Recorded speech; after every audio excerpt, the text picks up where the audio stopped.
The industrial blender's roar cut through the morning air at Bloom & Brew, and Naomi Parker nearly dropped the coffee cup balanced between her fingers while adjusting the cafe's signature teal apron.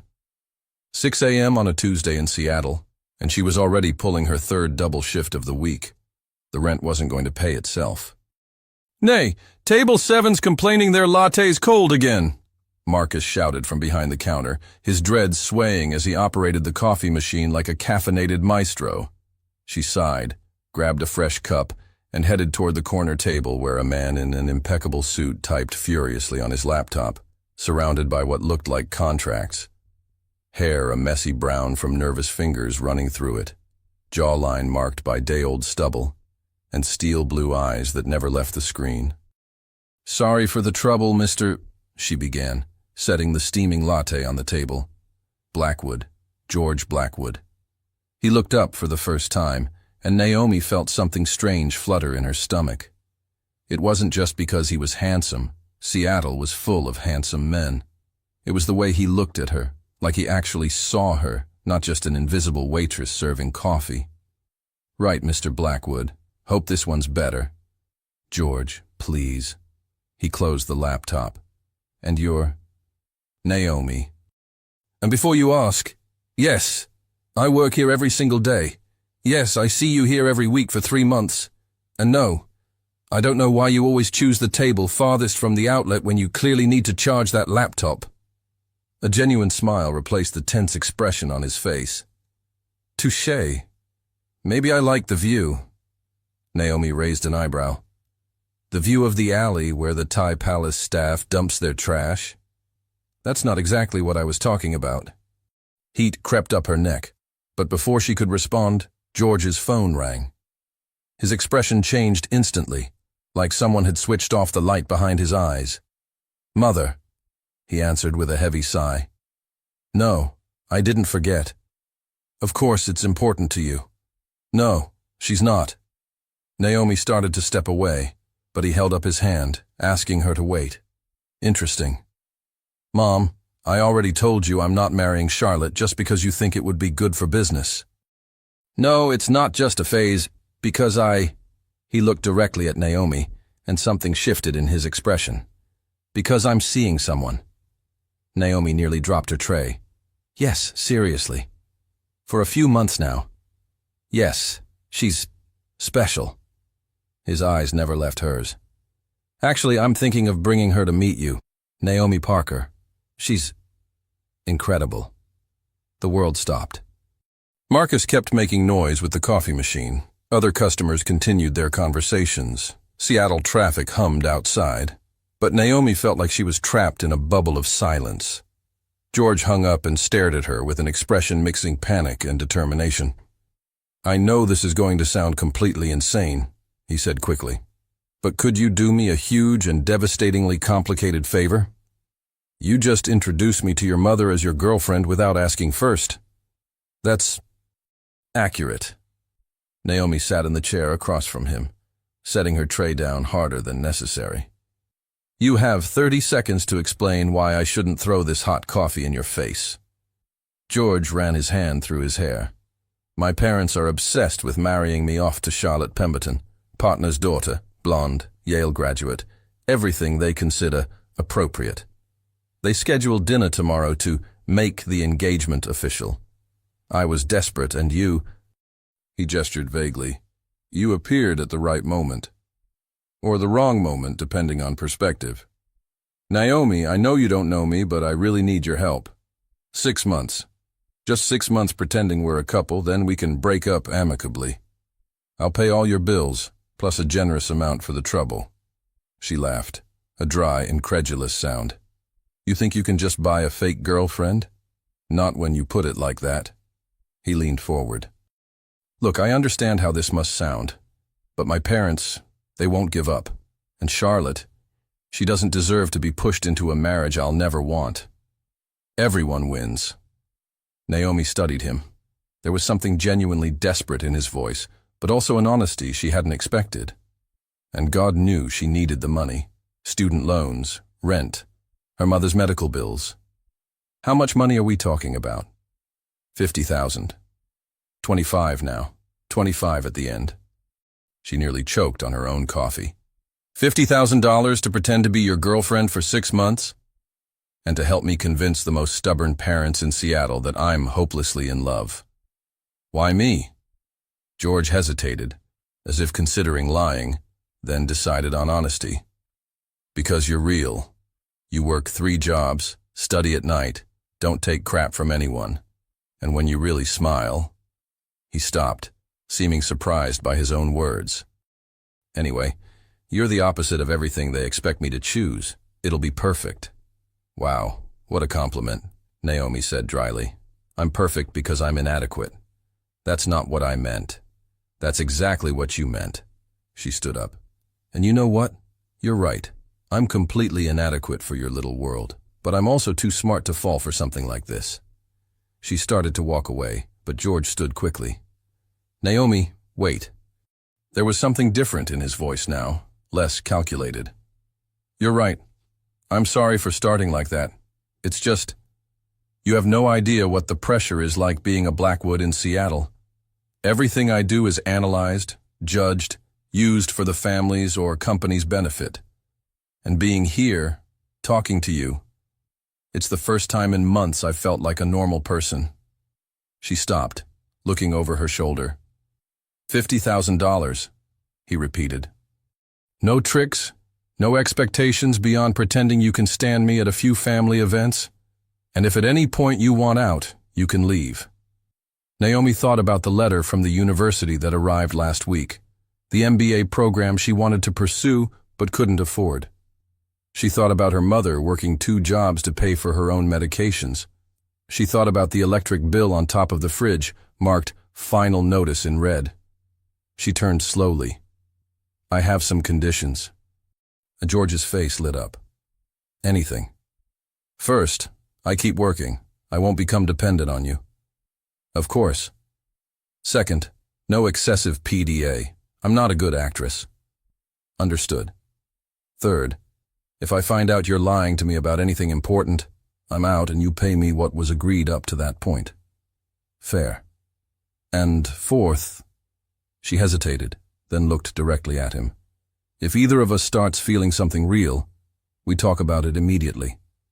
This kind of situation is complicated enough without emotional lies. Something flickered in George's eyes, too quick for her to decipher.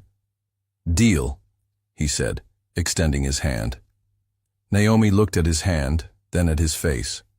George Blackwood was handsome, rich, and apparently desperate enough to pay $50,000 for 6 months of a fake girlfriend.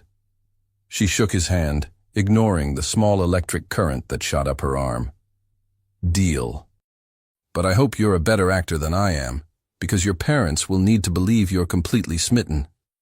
That shouldn't be too difficult, George said, and there was something in his voice that made Naomi's heart race dangerously.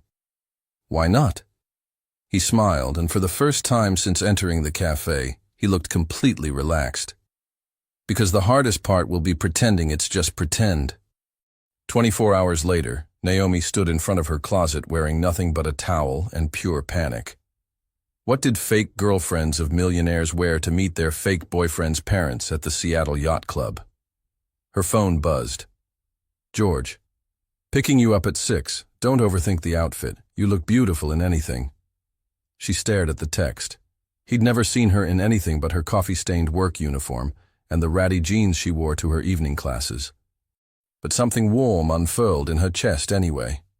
Naomi. Smooth talker. See you at 6. She settled on a simple black dress her roommate had left behind. Elegant, but not trying too hard. When George's Tesla pulled up to her building, she was already waiting outside, partly because she was ready, and partly because she didn't want him seeing the peeling paint and broken mailboxes.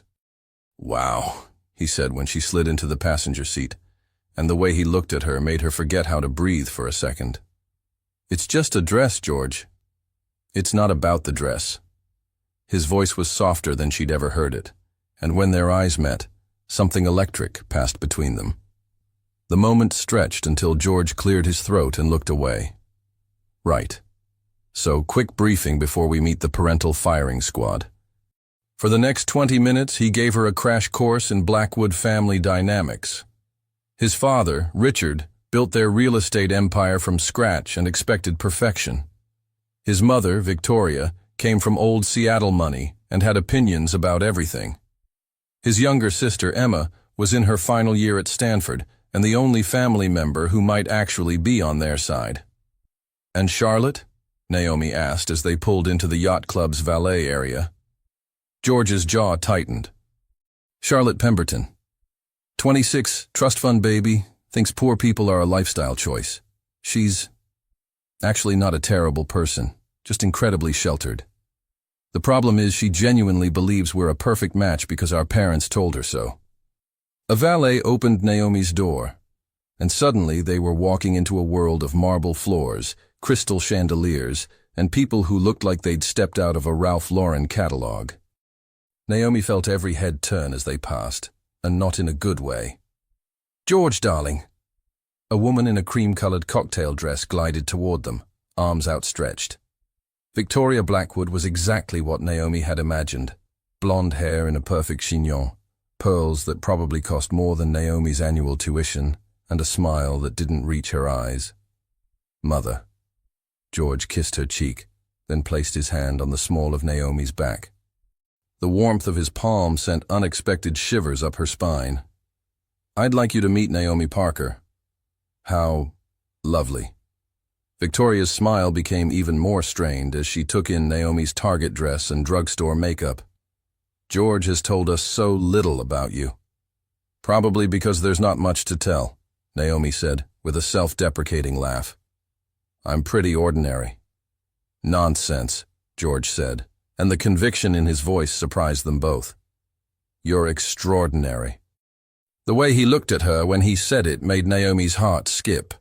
For a moment, she almost believed him.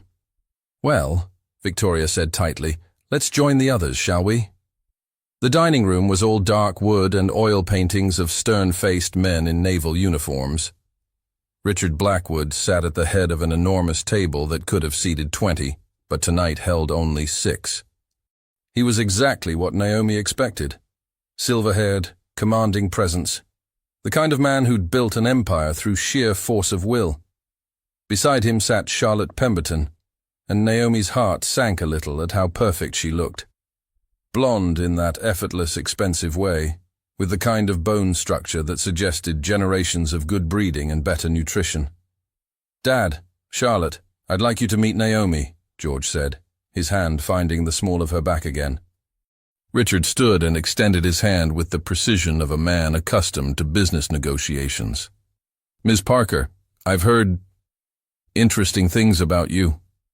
His handshake was firm, assessing, and Naomi had the distinct feeling she was being evaluated like a potential acquisition. "Nice to meet you, Mr. Blackwood. Please call me Richard. We're practically family now, aren't we?" His tone suggested they were anything but. Charlotte rose gracefully, extending a manicured hand. "Naomi, George has been so secretive about you. I'm Charlotte Pemberton. George and I have known each other since we were children." There was nothing overtly hostile in Charlotte's greeting, but something in her smile suggested she wasn't entirely thrilled about being displaced. Naomi shook her hand, noting the slight emphasis on "since we were children," a gentle reminder of the history and connection Naomi would never have. "It's nice to finally meet you," Naomi replied. "George mentioned you studied at Yale?" "Art history," Charlotte confirmed, settling back into her chair. "Though I suppose that seems rather frivolous compared to your more practical pursuits." The comment hung in the air like a small, polite knife. Naomi felt George tense beside her. "I don't think education is ever frivolous," Naomi said evenly. "Art history must give you fascinating insights into culture and society." "Oh, it does. Though I confess, I've never had to worry about the practical applications. Family money, you know." Charlotte's laugh was musical and completely without self-awareness. "I imagine your studies are much more focused on earning potential." "Charlotte," George said quietly, and there was a warning in his voice. "What?" "I'm just curious about Naomi's background. We know so little about her." "There's not much to know," Naomi said, taking a sip of wine that probably cost more than her monthly grocery budget. I grew up here in Seattle. My father passed away when I was young, so my mother raised me. I worked to put myself through school. How admirable, Victoria said, though her tone suggested it was anything but. What did your father do, dear? Here it was, the moment Naomi had been dreading. He was a mechanic. He had his own shop in Georgetown. The silence stretched for exactly 3 seconds too long. In wealthy circles, Naomi was learning, 3 seconds of silence after mentioning your father's blue-collar profession was the equivalent of a social death sentence. How interesting, Richard said finally. A man who worked with his hands. I respect that. It was a kindness, and Naomi appreciated it, even as she recognized it for what it was. Polite tolerance of her inferior breeding. Dinner conversation flowed around topics Naomi could barely follow. They discussed people she'd never heard of, places she'd never been, and charitable causes that sounded more like social obligations than genuine philanthropy. She found herself growing quieter as the evening progressed, acutely aware of every difference between her world and theirs. George noticed. He always noticed. Naomi's actually the one who got me involved with the Roosevelt Community Center, he said during a lull in conversation about some gala committee Victoria was chairing. She volunteers there on weekends, teaching financial literacy classes. How civic-minded, Victoria said, though she made community service sound like a communicable disease. It's important work, Naomi said, finding her voice again. A lot of people in my neighborhood never learned basic money management. Small changes can make huge differences in their lives. And where exactly is your neighborhood? Charlotte asked with genuine curiosity. Beacon Hill, near the community college. Oh. Charlotte's smile faltered slightly. That's quite a commute to the university district. I take the bus. It's not bad. Gives me time to study. Another 3-second silence. Naomi was getting good at timing them. Well, Richard said, clearly deciding to move past the awkward moment. George tells us you're studying business administration. What are your plans after graduation? This, at least, was safer ground. I'm hoping to get into the MBA program at UW. Eventually, I'd like to start a nonprofit focused on financial education and microloans for underserved communities. Microloans, Richard repeated, and for the first time that evening he sounded genuinely interested. That's actually quite innovative. There's real potential in that market. Dad's always looking for new investment opportunities, George said with a smile that didn't quite reach his eyes. It's not about investment, Naomi said quickly. It's about giving people access to opportunities they wouldn't otherwise have. The goal isn't profit, it's empowerment. Admirable, Richard said, though his tone suggested he found the concept naive. Though you'll find that good intentions don't pay the bills, or feed the hungry, for that matter. Neither does hoarding wealth, Naomi replied before she could stop herself. The silence this time lasted much longer than 3 seconds. George's hand found hers under the table, squeezing gently. When she looked at him, he was trying not to smile. I think, Victoria said with the kind of precision that suggested years of defusing social bombs, that we all want to make the world a better place. We simply have different ideas about how to accomplish that. Of course, Naomi said, realizing she'd overstepped. I didn't mean to imply. You didn't imply anything, George said firmly. You stated your principles clearly. I admire that about the way he looked at her when he said it made something flutter in her chest. This was supposed to be an act, They were supposed to be convincing his family they were in love, not actually falling for each other. But when George smiled at her like that, like she was the most fascinating person in the room, it was hard to remember what was real and what was performance. How long have you two been seeing each other? Charlotte asked, and something in her voice suggested more than casual interest. 3 months, George answered without hesitation. They'd practiced this part. 3 months, Charlotte repeated. And you never mentioned her before last week? I wanted to be sure, George said, his thumb tracing circles on Naomi's palm under the table. I didn't want to introduce someone to the family unless I was serious about her. And are you? Victoria asked. Serious about her? George turned to look at Naomi, and the intensity in his eyes made her breath catch. Very serious. Well, Charlotte said with a bright smile that seemed forced. How romantic. A whirlwind courtship. Sometimes you just know, George said, still looking at Naomi. When you meet the right person, all the careful planning and logical progression goes out the window. Naomi felt heat rise in her cheeks, the way he was looking at her, the conviction in his voice. If she didn't know better, she'd think he actually meant it. Maybe he did mean it. The thought was both thrilling and terrifying. I suppose, Victoria said delicately, that the heart wants what it wants. It does, George agreed, bringing Naomi's hand to his lips and pressing a soft kiss to her knuckles. The gesture was so gentle, so intimate, that for a moment, Naomi forgot they had an audience. How sweet, Charlotte said, though her smile was becoming increasingly strained. You know, George, I brought those croissants you love so much. From that little bakery in Pike Place we used to go to. The past tense wasn't lost on anyone at the table. Naomi felt a stab of something that might have been jealousy, which was ridiculous since this was all fake anyway. That's thoughtful, Charlotte, George said politely. But I'm trying to cut back on carbs. Since when do you care about carbs? Charlotte laughed, but there was a sharp edge to it. You used to say life was too short to worry about bread. People change, George said simply, and his eyes flicked to Naomi. Sometimes meeting the right person makes you want to be better. Healthier, more thoughtful about the choices you make. The subtext was impossible to miss. Charlotte's perfect composure finally cracked, just a little. Of course, she said quietly. Personal growth is important. The rest of dinner passed in a haze of increasingly awkward conversation. Victoria made pointed comments about appropriate matches and the importance of shared backgrounds. Richard grilled Naomi about her career plans with the intensity of a job interview. Charlotte contributed bright, desperate comments about shared memories with George that felt like small acts of warfare. Through it all, George played the devoted boyfriend perfectly. He kept one hand on Naomi at all times, her back, her arm, her hand. He deflected his mother's more pointed barbs with smooth redirection. He included Naomi in every conversation, explained inside jokes, made sure she never felt excluded. It should have felt like an act. Instead, it felt like being cherished. When they finally escaped to George's car, Naomi let out a breath she didn't realize she'd been holding.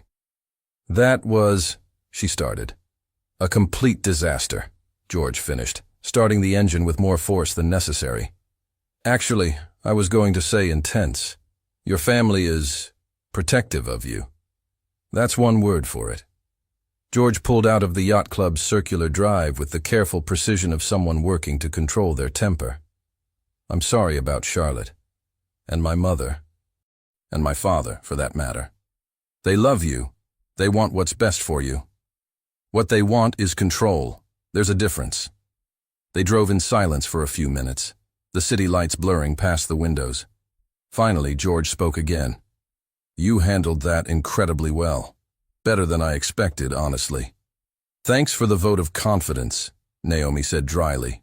That's not what I meant. I meant that holding your own against my family takes real strength. Most people can't do it. Most people don't have to. Most people get to date normal families with normal expectations. George was quiet for a long moment. When he spoke, his voice was careful. Is that what you want? Normal? The question hung between them like a challenge. Naomi thought about her small apartment, her predictable routine, her modest dreams. A week ago, normal was all she'd ever wanted. Now sitting in a Tesla that cost more than most people's houses, wearing a dress that made her feel beautiful, coming from a dinner where she'd held her own against some of Seattle's most intimidating people, normal felt insufficient. I don't know, she said honestly. A week ago, I would have said yes. Now? She turned to look at him, taking in his profile in the dashboard lights. Strong jaw, aristocratic nose, the kind of bone structure that suggested good breeding and better genes. He was beautiful in a way that should have been intimidating, but somehow wasn't. Maybe because she'd seen him making pancakes in his kitchen, or because of the way he'd defended her to his family without making her feel like a charity case. Now, I think maybe I've been settling for normal because I thought it was all I could have. George glanced at her, and something in his expression made her heart race. And now? Now I think maybe I want extraordinary. He pulled over suddenly, parking in a quiet spot overlooking Elliott Bay. The city spread out below them, all glittering lights and dark water, beautiful and vast and full of possibilities. "Naomi," he said, turning to face her fully, "I need to tell you something." Her stomach dropped. "Oh God, you're having second thoughts. You want to call this off?" "I knew dinner was a disaster. I knew I'm falling for you." The words hit her like a physical blow. "What? I'm falling for you," he repeated, his voice quiet and sure. "I know that wasn't the plan. I know we agreed this was just business. But somewhere between yesterday and tonight, watching you handle my family with more grace than they deserved, seeing you stand up for your principles even when it made things harder, I'm falling for you, and I don't know how to stop." Naomi stared at him, her heart hammering against her ribs. "George, I know it's crazy.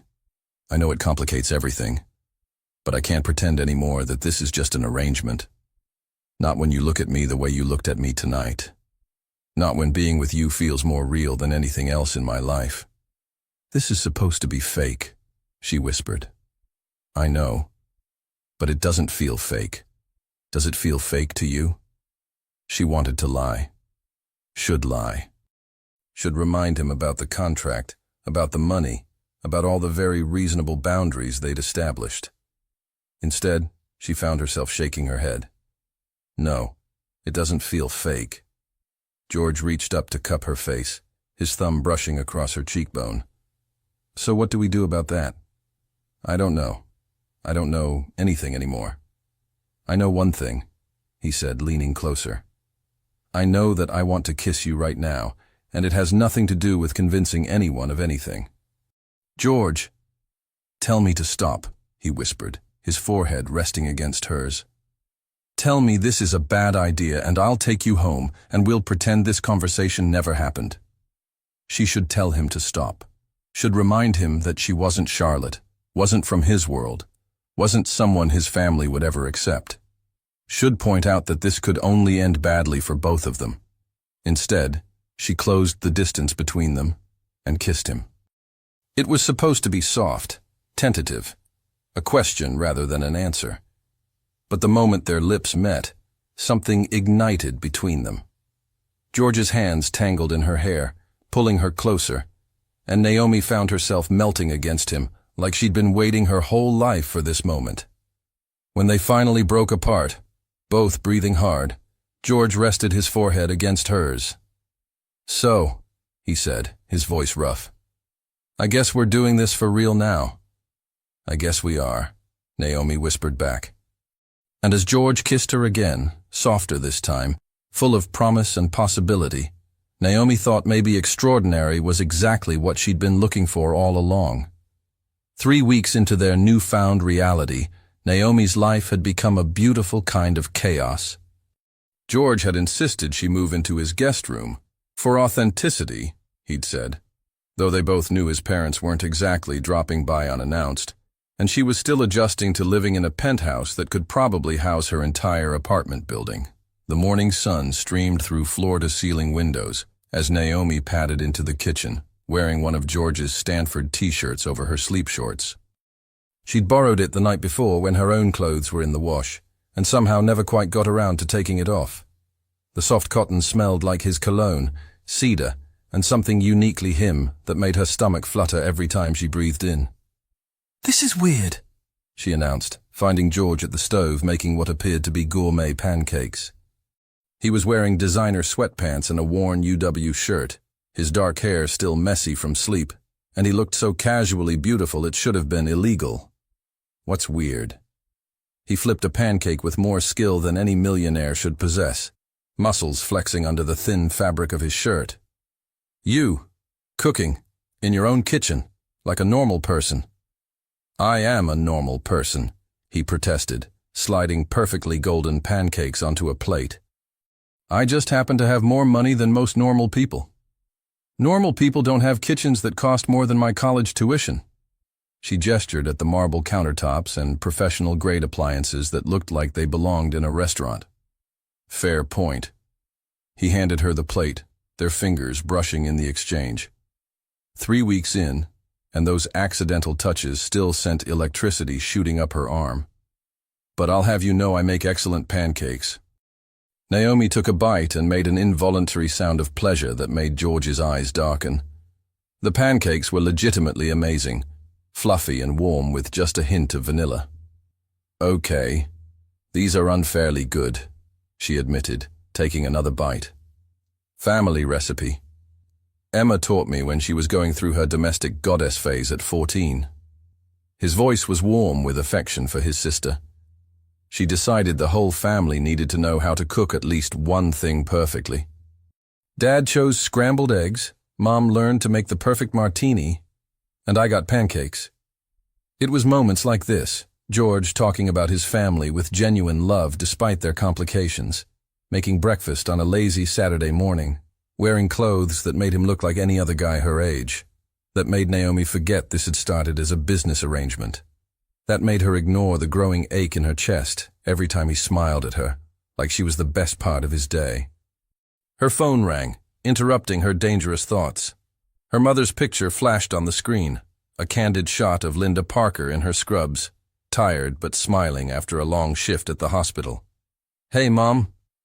Naomi, sweetie, I just got the strangest call from the billing department at Swedish Medical. Her mother's voice carried that particular combination of confusion and worry that Naomi had learned to dread. They said someone paid off my account, the entire balance. There must be some mistake. Naomi's eyes flew to George, who had suddenly become very interested in cleaning the already spotless granite counter. His shoulders were tense, and he was avoiding her gaze in a way that screamed guilt. Mom, let me call you back, okay? But honey, this is $47,000. Who would— I'll call you back, Naomi said more firmly, then hung up and stared at George's back. What did you do? I have no idea what you're talking about. He didn't turn around, just kept scrubbing the same spot on the counter with unnecessary intensity. George, it's not a big deal. Paying off someone's medical debt without asking is a very big deal. She could hear her voice rising but couldn't stop it. The casual way he'd done it, like $47,000 was pocket change, made her feel sick.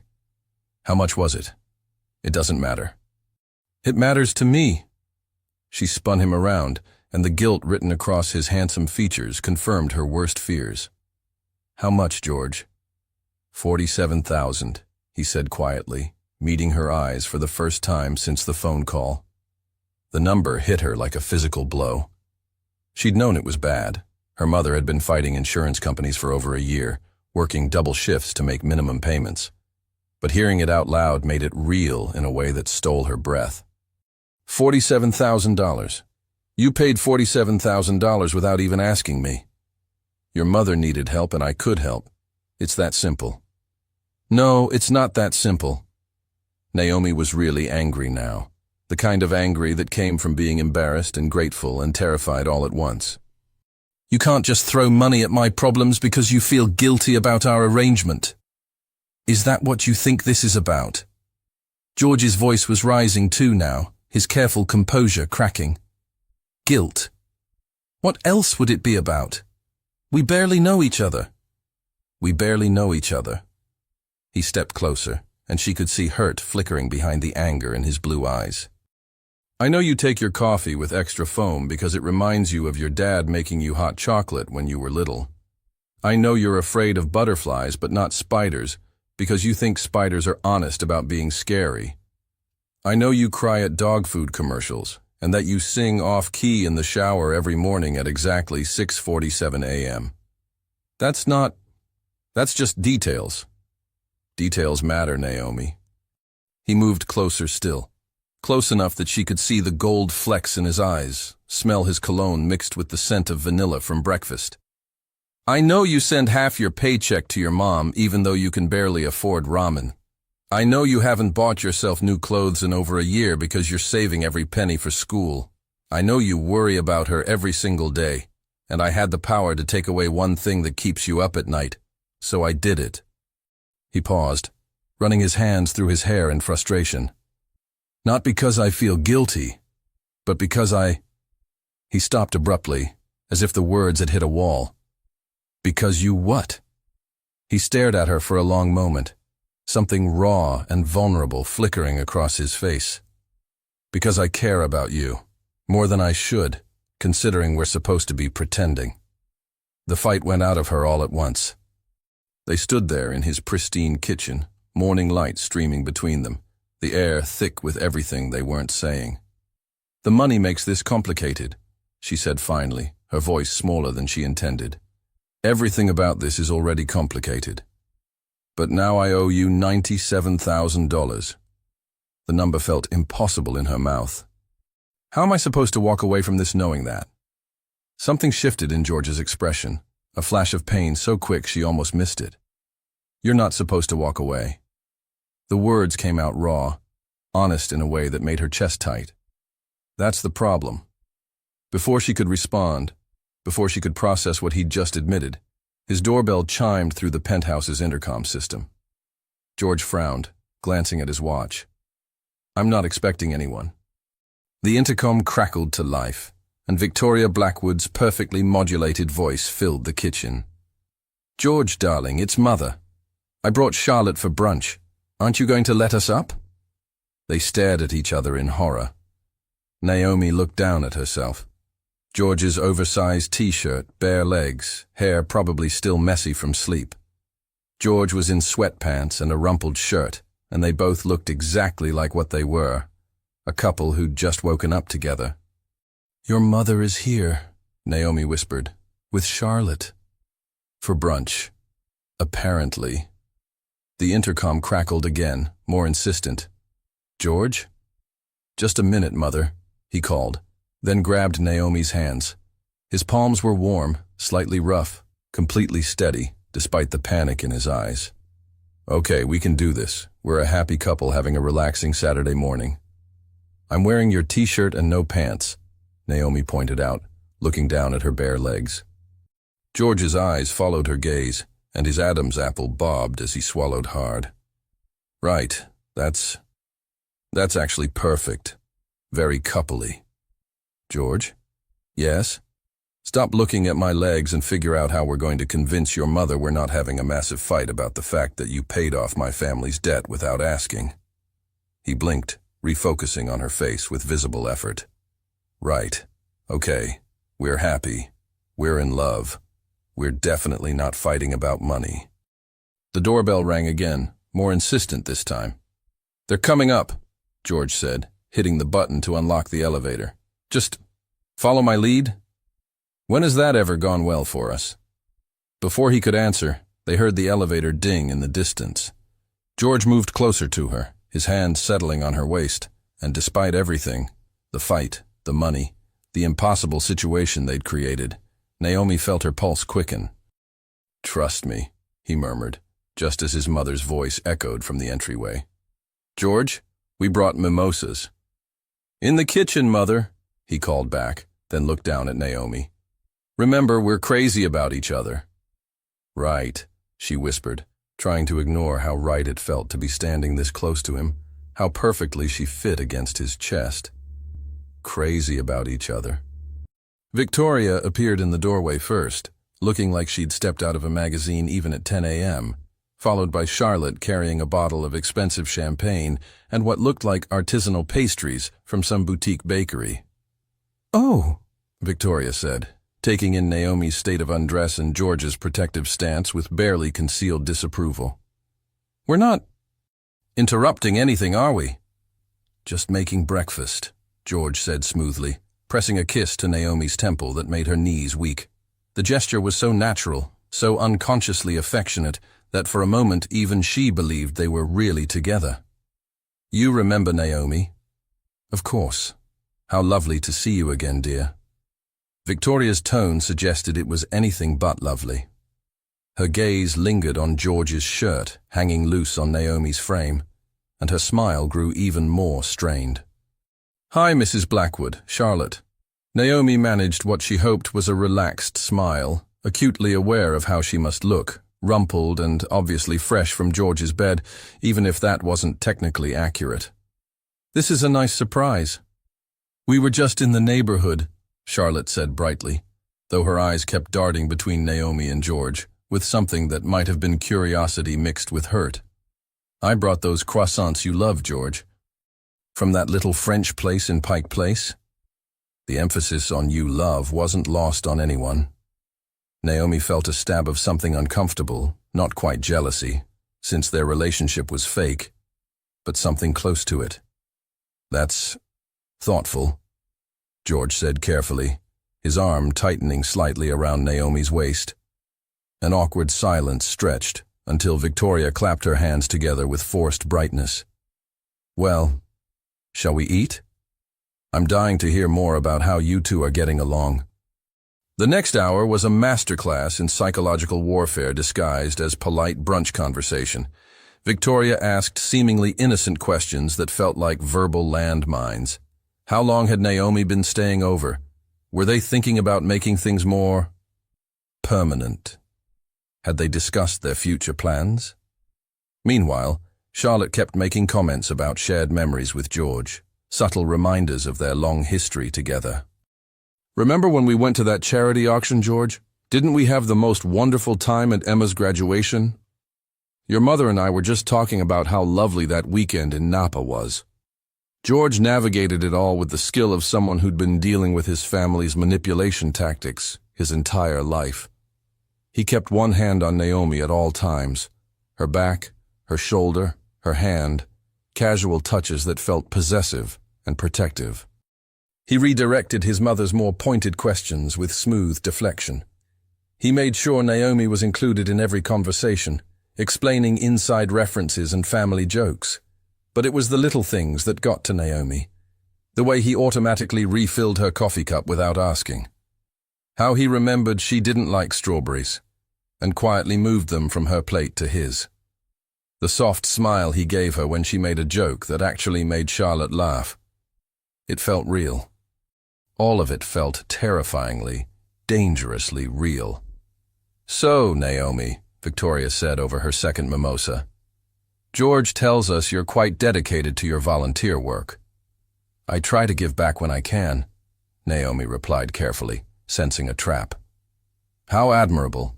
Though I do worry about young people spreading themselves too thin. Education should be the priority at your age, don't you think?" The implication was clear. Naomi was wasting time on charity work instead of focusing on bettering herself. George's hand found hers under the table, squeezing gently. "Actually," he said, "Naomi's volunteer work is part of what made me fall for her. She has this amazing ability to connect with people from all walks of life. She's teaching me a lot about what real community service looks like." The pride in his voice made Naomi's chest tight. This was the problem with fake relationships that felt increasingly real. She was starting to believe his performance as much as everyone else. "How educational," Victoria said with a thin smile. "George has always been so generous," Charlotte added, stirring her mimosa with unnecessary force. "Remember how much you donated to my mother's literacy foundation last year? Such a substantial contribution." Another reminder of their shared world, of connections Naomi would never have. George's jaw tightened almost imperceptibly. "That was business," he said quietly. "This is personal." The distinction hung in the air like a challenge. Charlotte's perfect composure finally cracked. Just slightly. "Of course," she said, her voice a little too bright. "Personal is different." "Very different," George agreed, bringing Naomi's hand to his lips and pressing a soft kiss to her knuckles. The gesture was so gentle, so unconsciously intimate, that Naomi felt her breath catch. When Victoria and Charlotte finally left, after what felt like 17 hours, but was probably only 90 minutes, Naomi and George stood in his kitchen, the weight of their earlier fight settling back over them like a familiar coat. "That went well," George said finally, though he looked exhausted. "Did it? Because your mother looked like she wanted to have me investigated by the FBI.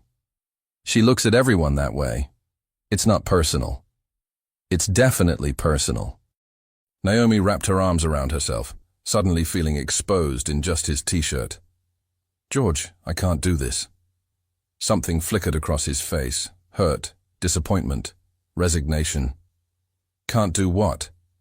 "This. Pretend to be your girlfriend when your family clearly hates me. Accept money I can't pay back. Live in your house. Act like this is all normal when it's not. What if we made it normal?" The question hung in the air between them, heavy with possibility and danger. When Naomi looked up, George was watching her with an expression that made her chest tight. "What do you mean?" "I mean, what if we stopped pretending?" He stepped closer, and she could see the vulnerability in his eyes, the hope he was trying not to show. "What if we tried this for real?" "George, I know it's crazy. I know we started this all wrong, but I can't be the only one feeling this." He reached up to cup her face, thumb brushing across her cheekbone. "Tell me I'm not imagining the way you look at me sometimes. Tell me you don't feel it too." The honest answer was that she felt it so much it scared her, that somewhere between the fake hand-holding and the very real conversations, she'd started falling for him, that waking up in his house every morning and going to sleep knowing he was just down the hall was both the best and worst kind of torture. But she also knew that feelings and reality were two very different things. "Your mother will never accept me," she said quietly. "I'm not Charlotte. I'm not from your world. I don't want Charlotte. I don't want my world." He moved closer, close enough that she had to tilt her head back to meet his eyes. "I want you, Naomi. Exactly as you are, from exactly where you come from, with all your complications and stubborn independence and the way you put extra foam in your coffee. You paid off my mother's medical debt," she whispered. $47,000 just like that. Do you have any idea what that means to someone like me? It means I care about you. It means I owe you everything. It means I can never walk away clean, can never know if what I feel is real or just gratitude. George was quiet for a long moment, and she could see him processing her words, understanding finally why the money had upset her so much. "You're right," he said finally. "I should have asked. I should have understood what it would mean to you. But you didn't, because you've never had to think about money the way I do. You've never had to worry about owing someone something you could never repay. So what do we do about that?" Naomi looked up at him, this beautiful, complicated man who'd somehow become essential to her happiness in just a few weeks, and felt her heart break a little. "I don't know. I honestly don't know." George studied her face for a long moment, then did something unexpected. He stepped back, putting distance between them, and when he spoke, his voice was careful, controlled. "Then let me make it easier. The money, all of it, your mother's bills, the payment for our arrangement, everything, consider it a gift. No strings, no obligations. If you want to walk away tomorrow, you can. Clean slate." "George, I can't accept." "You're not accepting anything. I'm giving it. There's a difference." He ran his hands through his hair, looking suddenly exhausted. "Look, I made this complicated when I should have kept it simple. I'm trying to uncomplicate it. By throwing more money at the problem? By removing money from the equation entirely." He met her eyes, and the sincerity there made her chest ache. "I want to be with you, Naomi. Not because of some contract, not because you feel obligated, but because you want to be with me too. And if you don't, if this really is just gratitude or confusion or whatever you're worried about, then you should go. No harm, no foul." The offer was generous and terrifying in equal measure. It removed every practical reason she had for staying, Every excuse she could use to explain away her feelings. If she stayed now, it would be purely because she wanted to. "And if I stay?" she asked quietly. Something hopeful flickered in his eyes. "Then we figure it out together. All of it. My family, our different worlds, whatever this thing between us actually is. No more contracts, no more pretending. Just us." Naomi stared at him. This man who'd somehow become the center of her universe in a matter of weeks. He was offering her everything. Freedom to leave, freedom to stay, freedom to choose without pressure or obligation. It was the most romantic and terrifying thing anyone had ever done for her. "I need time to think," she said finally. George nodded, though she could see the disappointment he was trying to hide. "Of course. Take all the time you need." "Thank you." "Naomi." He caught her hand as she turned to go. "For what it's worth, I hope you stay." When he kissed her this time, it wasn't desperate or demanding. It was soft and sweet, and full of promises neither of them could make yet. When they broke apart, Naomi rested her forehead against his chest, breathing in the scent of cedar and possibility. "I hope I stay too," she whispered. She just wasn't sure hope was enough to bridge the gap between their two worlds. 2 months in, and Naomi's carefully constructed walls were crumbling faster than she could rebuild them. It didn't help that George seemed determined to demolish every last defense she had with gestures so thoughtful they made her chest ache. Like now, watching him teach a group of kids at the Roosevelt Community Center how to code on a rainy Saturday afternoon. She'd mentioned in passing that she volunteered there on weekends, and somehow George had shown up the next week with a laptop bag and an infectious enthusiasm for Python programming that had the kids eating out of his hands. No, Tommy, see this?" George pointed at the screen, completely oblivious to the chocolate fingerprints the 8-year-old had left on his expensive white button-down. "You want to use a loop here. It's like telling the computer to do the same thing over and over until you tell it to stop." "Like when my mom asked me to clean my room?" Tommy asked, his gap-toothed grin making George laugh. "Exactly like that, except the computer actually listens." The kids giggled, and Naomi felt her heart do that annoying, fluttery thing it had been doing more and more lately. This was the problem with fake relationships that felt increasingly real. The line between performance and genuine affection got blurrier every day, until she couldn't tell where the act ended and her actual feelings began. "He's really good with them," said Maria Santos, the center director, appearing beside Naomi with 2 cups of terrible coffee and a knowing smile. "Yeah, he is." Naomi accepted the coffee gratefully, using it as an excuse to look away from George's smile. Watching him with the kids did dangerous things to her imagination, made her picture futures she had no business dreaming about. "How long have you two been together?" The question should have been easy. They'd practiced their story dozens of times until it rolled off their tongues like truth. 3 months, met at the cafe, fell hard and fast. Instead, Naomi found herself hesitating, unsure which version of their relationship was real anymore. "It's complicated," she said finally. Maria raised an eyebrow, her expression shifting from casual curiosity to genuine concern. "Honey, if it's complicated after 3 months, you might want to think about whether it's worth the complication." Before Naomi could respond, a small voice piped up. "Miss Naomi, can Mr. George come every week? He said he'd teach us to make a game next time." Naomi looked down to find Lucy, a 7-year-old with pigtails and a gap-toothed grin that reminded her painfully of her younger self, tugging on her sleeve with chocolate-covered fingers. "I don't know, sweetheart. Mr. George is very busy." "Actually," George said, appearing beside them with that soft smile that always made Naomi's knees weak, "I was thinking I could make this a regular thing. If that's okay with Miss Naomi." The kids cheered before Naomi could answer, and she found herself nodding even though every logical part of her brain was screaming warnings. Because this was what George did. He made her want things she couldn't have, made her believe in possibilities that didn't exist for people like her. "That's very generous of you," Maria said, but her eyes were on Naomi, assessing. "The kids clearly adore you both." "They're great kids," George replied, ruffling Tommy's hair with easy affection. "They remind me why I got into tech in the first place. That sense of possibility, like you can build anything if you just understand the rules." Naomi watched him interact with the children, saw how naturally he connected with them despite coming from a world of private schools and country clubs.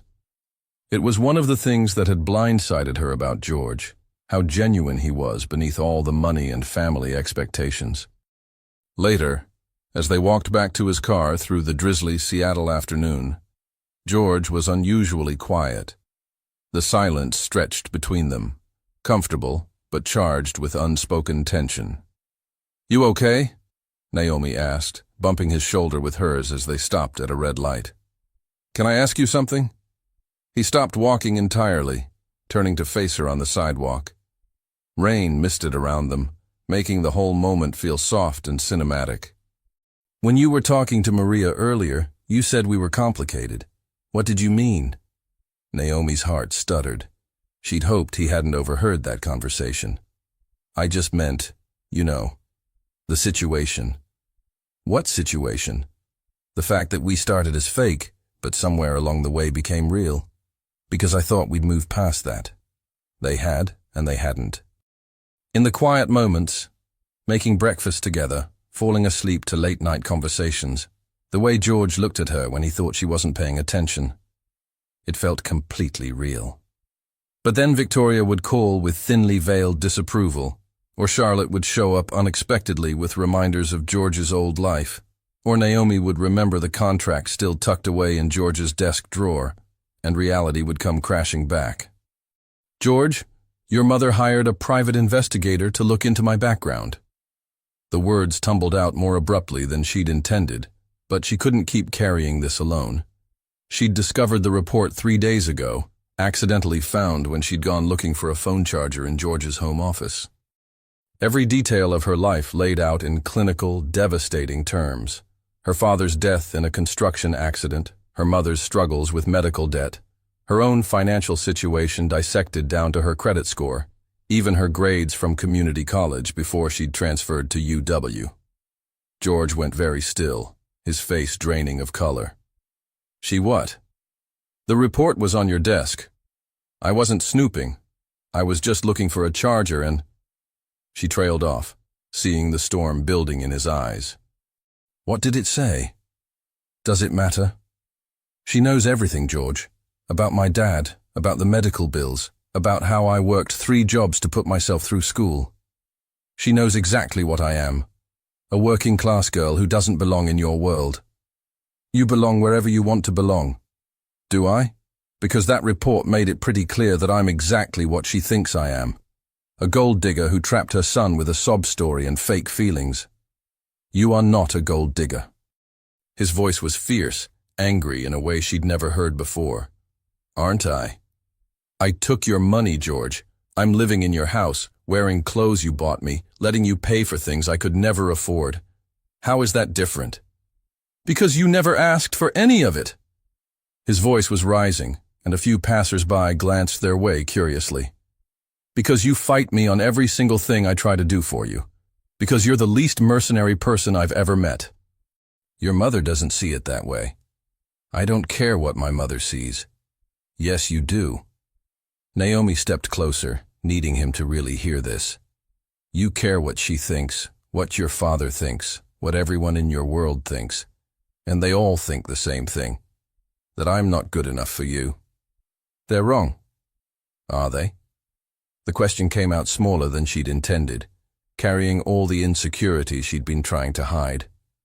"Because some days, I think maybe they're right. Maybe I am in over my head. Maybe this whole thing was a mistake from the beginning." George stared at her for a long moment, rain starting to fall harder around them, turning the late afternoon gray and melancholy.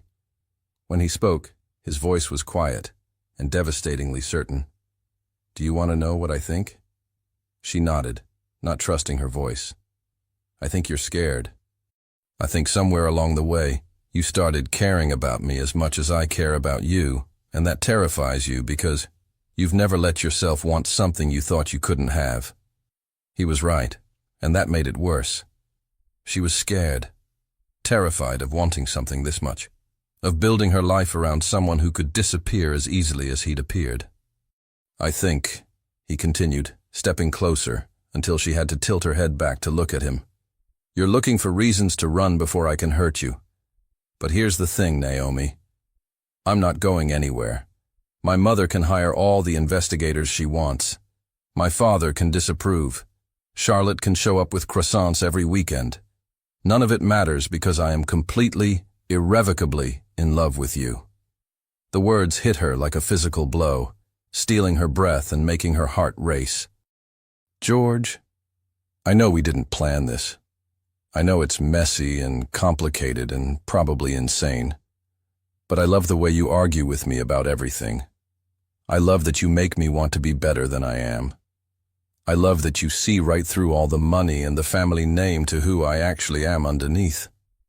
He cupped her face in his hands, thumbs brushing away raindrops that might have been tears. "I love you, Naomi Parker. Not the fake girlfriend, not the arrangement, you." She wanted to say it back. The words were right there, burning in her throat like acid. But loving him and being able to be with him were two different things, and only one of them was possible in the long term. "I can't," she whispered. Something broke behind his eyes, a flash of pain so raw it made her want to take the words back immediately. "Can't what? Can't love me back? Or can't admit that you do?" Before she could answer, his phone rang. The sound cut through the tension like a knife, harsh and insistent in the quiet street. George ignored it, but it rang again immediately. "Answer it," Naomi said quietly, grateful for the interruption. "It might be important." He reluctantly pulled out his phone, frowning at the screen. "It's Emma.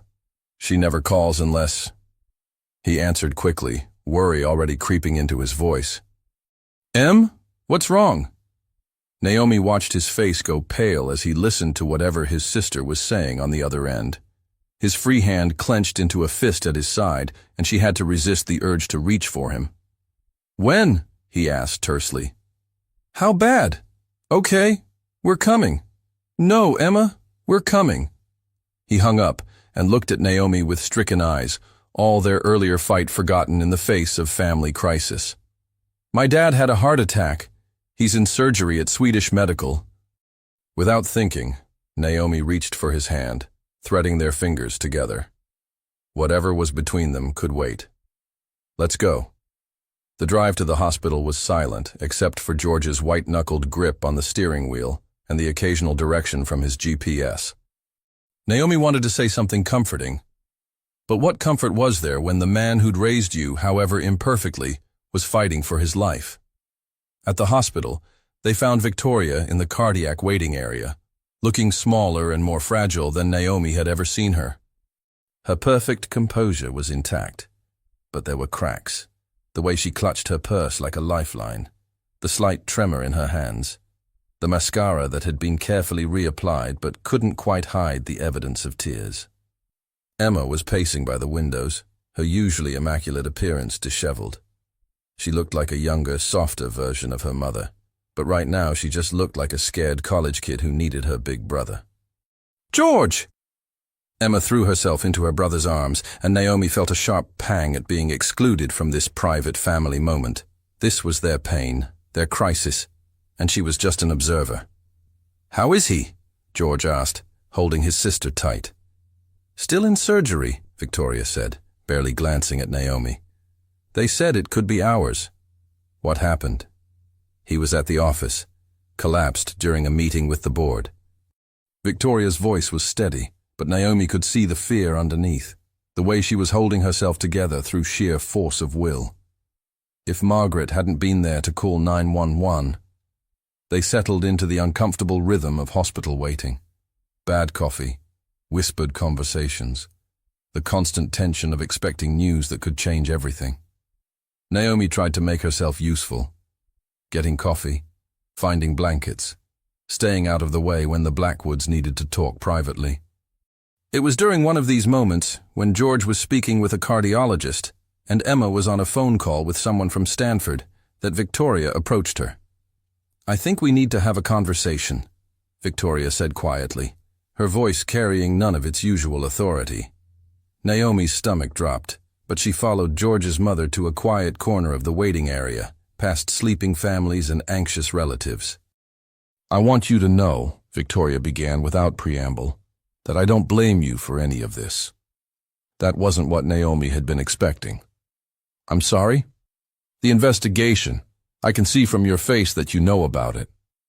Victoria's expression was unreadable, but there was something different in her eyes. Exhaustion, maybe, or a kind of resigned honesty.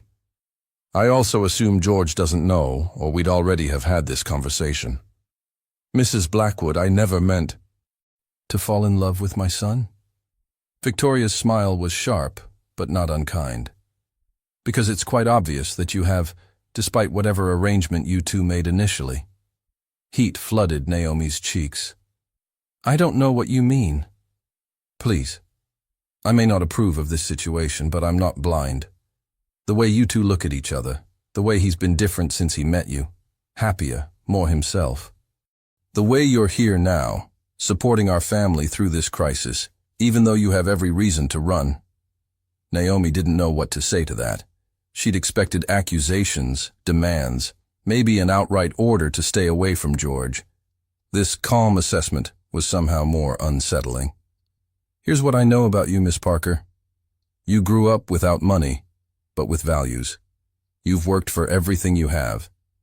You love my son enough to be terrified of hurting him, which tells me you understand exactly how much you have to lose. I do. Good. Because I'm going to be very frank with you.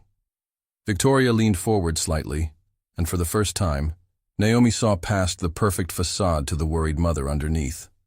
George has never brought a woman to meet us before. Never talked about anyone the way he talks about you. Never looked at anyone the way he looks at you. If this is some elaborate scheme, you're playing a very long game. It's not, Naomi said firmly. It started as an arrangement, but it's not that anymore. I love him. I didn't think so.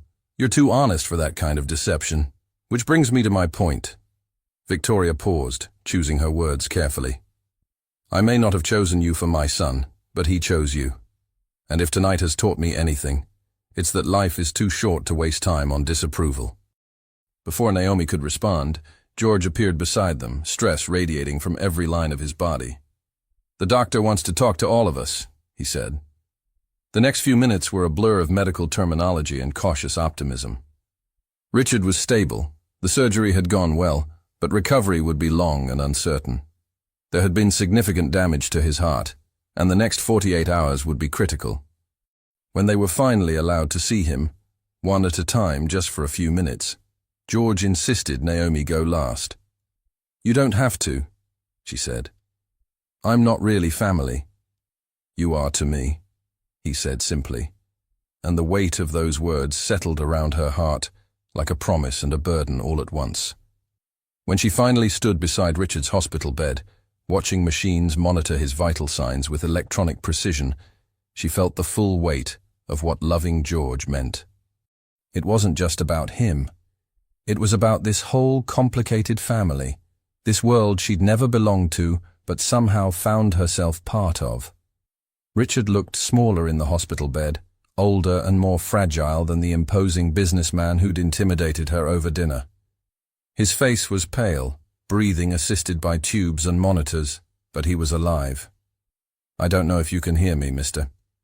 Blackwood, she said quietly, feeling foolish for talking to an unconscious man, but needing to say the words anyway. But I want you to know that I love your son. I love him enough to want what's best for him, even if that's not me. But I also love him enough to fight for us if there's a chance we can make this work. She paused, watching the steady rise and fall of his chest, the reassuring beep of the heart monitor. I'm not what you and Mrs. Blackwood wanted for George. I know that. I'm not Charlotte. I'm not from your world. I don't have the right background or connections or trust fund. But I promise you, if you give us a chance, I will love him with everything I have. I will support his dreams, challenge him to be better, and try to be worthy of the faith he has in me. Her voice broke slightly on the last words, and she wiped away tears she didn't realize had fallen.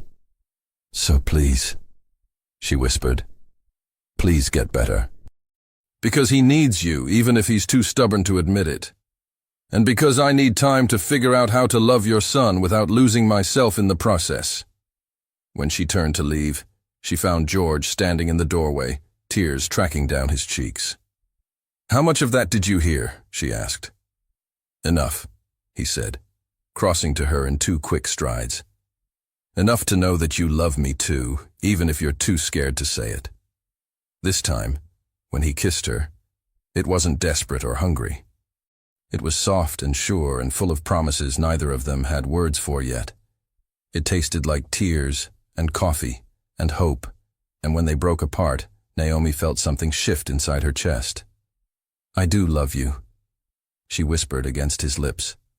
"I'm terrified, but I love you."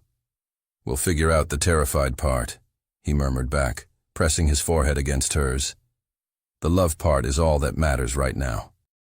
And standing there in a hospital room, surrounded by the beeping of machines and the weight of uncertain futures, Naomi thought maybe he was right. Maybe love was enough to bridge any gap, overcome any obstacle. Maybe it was enough to make them both brave enough to try. 6 months later, Naomi stood in the bathroom of the Fairmont Olympic Hotel, staring at her reflection in the gilt-edged mirror. The woman looking back at her wore a midnight blue gown that cost more than her first car, diamond earrings that had belonged to George's grandmother, and an expression of pure panic. Tonight was the Blackwood Foundation's annual charity gala, and after months of small family dinners and casual double dates, this would be her first real introduction to Seattle's social elite as George's official girlfriend.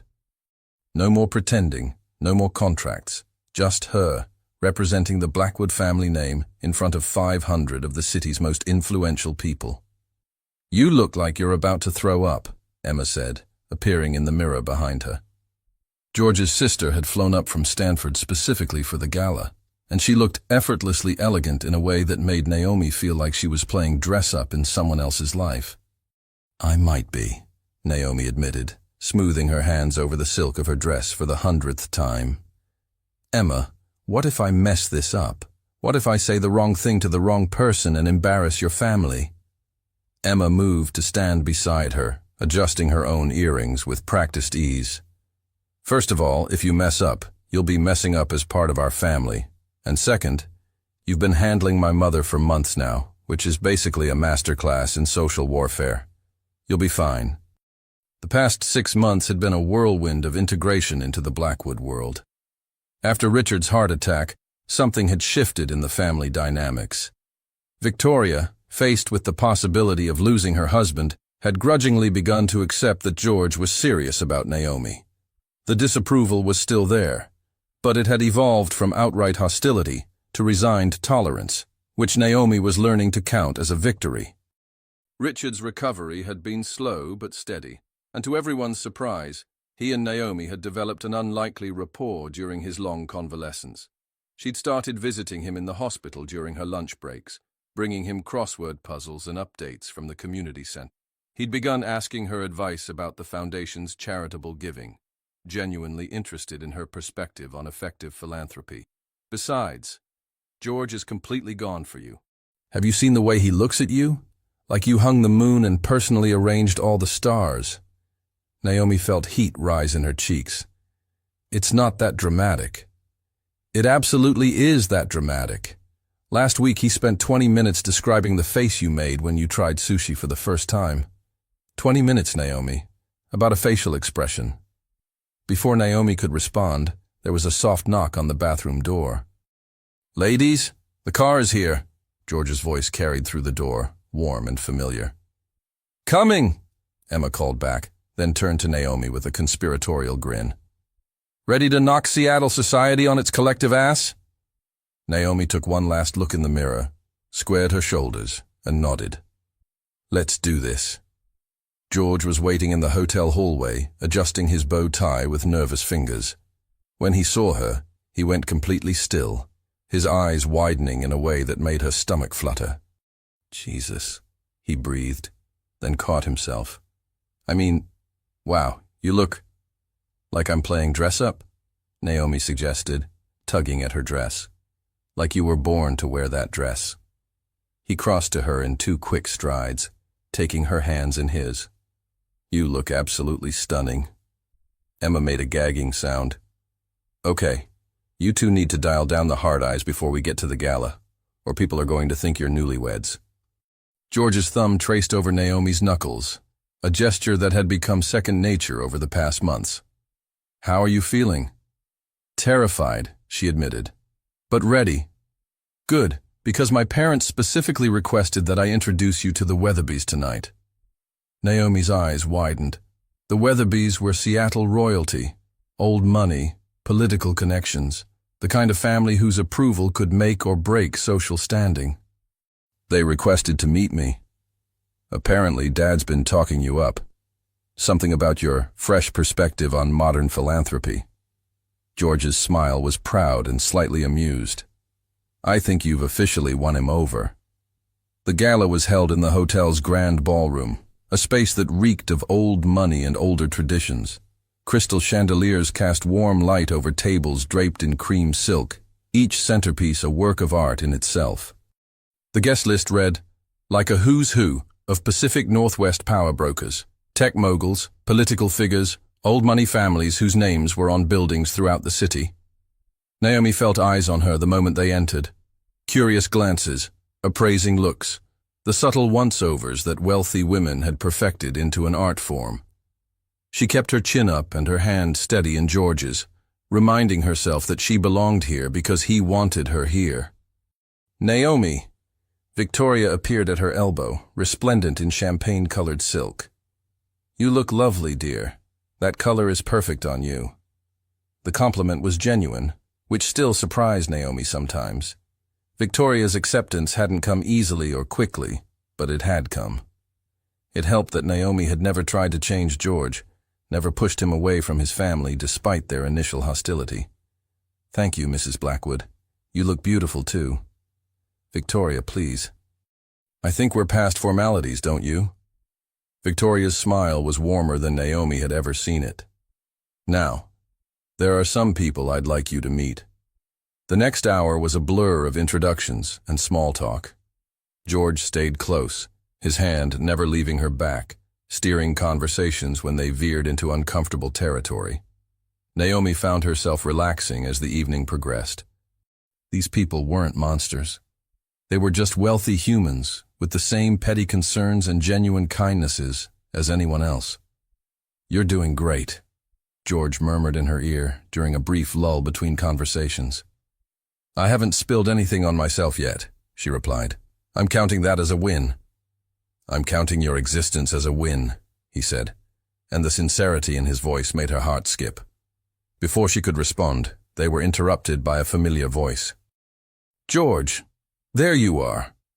Charlotte Pemberton glided toward them, stunning in emerald green silk that perfectly complemented her blonde hair. She'd been notably absent from family gatherings since George and Naomi had gone public with their relationship, but apparently she couldn't avoid the social event of the season. Charlotte, George said politely, his arm tightening almost imperceptibly around Naomi's waist. You look lovely. Thank you. Charlotte's smile was perfectly crafted, but Naomi caught the slight tightness around her eyes. Naomi, what a beautiful dress. Very bold color choice. It was a subtle dig, suggesting that Naomi was trying too hard to stand out. But Naomi had learned to navigate these social landmines over the past months. Thank you, she replied smoothly. I thought it was important to wear something memorable for such a special evening. Charlotte's smile faltered slightly, but she recovered quickly. Of course. George, I was hoping we could chat for a moment. About the foundation board position? George's jaw tightened. This was the first Naomi had heard about any board position, and from the look on George's face, it was news to him too. What board position? He asked carefully. The one Daddy and your father discussed, for next year's foundation leadership. Charlotte's tone was casual, but her eyes were calculating. Surely they mentioned it. No, George said firmly. They didn't. Oh. Charlotte's expression shifted to one of false concern. Well, I'm sure it was just an oversight. You know how busy your father's been with his recovery. The implication was clear. That important family business was being discussed without George's input, and Charlotte was still very much part of those conversations.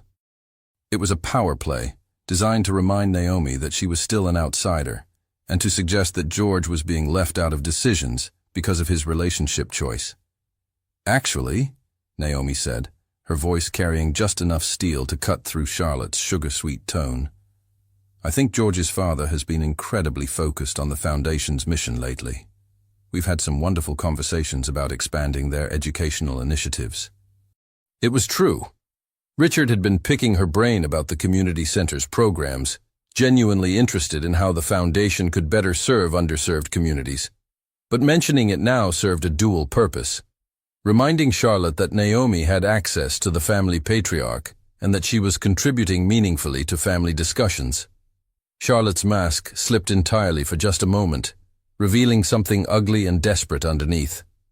How involved of you. I think it's wonderful, Victoria said, appearing beside them with impeccable timing. Richard has been so energized by Naomi's fresh perspective. In fact, he's been saying we should consider adding a community outreach position to the Foundation board. The message was unmistakable. Charlotte might have history with the family, but Naomi had their future. Charlotte's face went through several complicated expressions before settling on a brittle smile.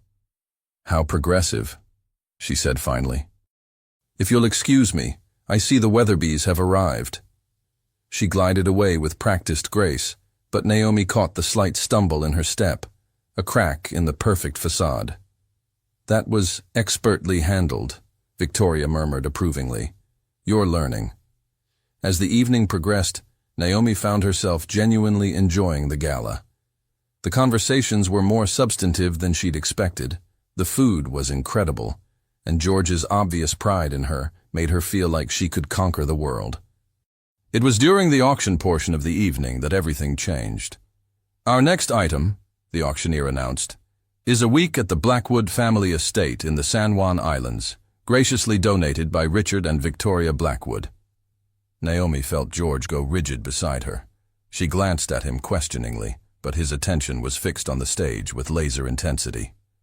The bidding will start at $10,000, the auctioneer continued. Hands shot up around the room. 20,000, 30,000, 40. The price climbed steadily as Seattle's elite competed for a week of luxury at one of the most exclusive properties in the Pacific Northwest. 50,000. Called a voice from across the room. 60,000, countered another. George's hand found Naomi's gripping tightly. She could feel tension radiating from him, but she didn't understand why. Ladies and gentlemen, the auctioneer said as the bidding slowed, do I hear 70,000 for this once-in-a-lifetime opportunity? 100,000. The voice that cut through the ballroom was George's, clear and decisive. Every head in the room turned toward their table, and Naomi felt her jaw drop. George, she whispered, what are you doing? $100,000, the auctioneer repeated, clearly delighted. Do I hear 110? The room was silent. That kind of money for a week's vacation was extravagant, even by these standards. Going once, going twice, sold to Mr. George Blackwood. Applause erupted around the room, but Naomi barely heard it. She was staring at George, who looked like he might be sick. I need some air, he said abruptly, standing from the table. Naomi followed him out to the hotel's terrace, where the cool Seattle night air provided a sharp contrast to the warmth of the ballroom. George, what just happened in there? She demanded. You spent $100,000 on your own family's property? He was pacing now, running his hands through his hair and destroying his carefully styled appearance. I couldn't let someone else win it. Why not? It's just a vacation rental. It's not just a vacation rental. He stopped pacing and turned to face her, his expression raw with emotion. It's where I want to take you. It's where I want to ask you something I've been trying to work up the courage to ask for months. Naomi's heart stopped. George, I had this whole plan, he continued, the words tumbling out like he couldn't stop them. I was going to bid on it, win it casually, suggest we go for a long weekend. There's this spot on the island where you can see Mount Baker on clear days, and the sunset turns the whole sky pink, and I had it all planned out. Had what planned out? George stopped pacing entirely, his hands falling to his sides. When he looked at her, his eyes were bright with unshed tears and something that might have been panic. I was going to ask you to marry me. The words hit her like a physical blow. The terrace, the distant sound of the gala continuing inside, the lights of Seattle spread out below them. All of it faded away until there was nothing but George and the impossible words hanging in the air between them. You were going to what? I know it's crazy, he said quickly, misreading her shock for rejection. I know we started this whole thing as fake. I know my family was terrible to you at first. I know you have every reason to think this is too fast or too complicated or too... George. She stepped closer, reaching for his hands. Breathe. He sucked in a shaky breath, his eyes searching her face desperately. I love you, Naomi. I love you so much it terrifies me. I love the way you argue with me about everything, the way you make me want to be better, the way you see good in people even when they don't deserve it. I love that you volunteer at the community center because you actually want to help, not because it looks good on a charity board application. George, I love that you call me out when I'm being an entitled ass, and I love that you make my family better just by being part of it. I love that you're here tonight, in a room full of people who started out thinking you didn't belong, and you're the most genuine person in the building. Tears were streaming down her cheeks now, and she didn't care who might see them. I want to wake up next to you every morning for the rest of my life, George continued, his voice breaking slightly. I want to teach coding classes with you at the community center until we're too old to work the computers. I want to argue with you about the best way to load the dishwasher and whether pineapple belongs on pizza. I want to build something real and lasting and beautiful with you. George, stop, she whispered. He went pale, misunderstanding again. I know I'm doing this all wrong. I don't have a ring. I'm not on one knee. I just spent a ridiculous amount of money on an auction because I panicked. You're not doing it wrong, she interrupted, laughing through her tears. You're doing it perfectly. What? Ask me, she said, stepping close enough that she had to tilt her head back to meet his eyes. Ask me properly. George stared at her for a moment, then dropped to one knee right there on the hotel terrace, still in his perfectly tailored tuxedo, with the sounds of the gala drifting out from inside. Naomi Parker, he said, his voice steady despite the tears in his eyes. Will you marry me? Will you let me love you for the rest of our lives? Will you build something beautiful with me, even though I'm probably going to mess it up sometimes? Yes, she said, the word coming out in a sob. Yes, absolutely yes. George shot to his feet and kissed her then, spinning her around on the terrace like they were the only two people in the world. When he set her down, they were both crying and laughing and completely disheveled. I don't have a ring, he said, pressing his forehead against hers. I don't care about a ring. My mother is going to kill me for proposing without a proper plan. Your mother loves me now. She'll forgive you. I just spent $100,000 on a vacation I could have taken for free. We'll call it an engagement present to ourselves. George laughed, the sound bright and joyful and completely unguarded. God, I love you. I love you too, she replied, and meant it with every fiber of her being. They were still standing there, holding each other and grinning like idiots, when the terrace doors opened behind them. There you are, Emma's voice carried across the space. People were starting to wonder. Oh my God, did you propose? More family members spilled out onto the terrace. Victoria, Richard looking healthier than he had in months, even a few family friends who'd noticed the commotion. I can't believe you proposed without a ring, Victoria said, but she was smiling through her own tears. I can't believe he spent $100,000 to panic propose on a hotel terrace, Emma added, laughing. I can't believe she said yes, Richard said quietly, and when Naomi looked at him, she saw nothing but genuine happiness in his eyes. Of course I said yes, Naomi replied, reaching for George's hand. How could I not? He's the best man I know. Even when he's being an idiot? Emma asked. Especially when he's being an idiot, Naomi confirmed, earning laughter from the group. As the family surrounded them with congratulations and questions about wedding plans and demands to know how long George had been planning this, Naomi felt something settle in her chest. This chaotic, complicated, loving family was going to be her family. This beautiful, infuriating man was going to be her husband. 6 months ago, she'd agreed to a fake relationship for money. Tonight, she was engaged to the love of her life, surrounded by people who'd become family, with a future stretching ahead of them full of possibilities she'd never dared to dream. No more contracts, George murmured in her ear during a brief lull in the chaos. No more contracts, she confirmed. Just us.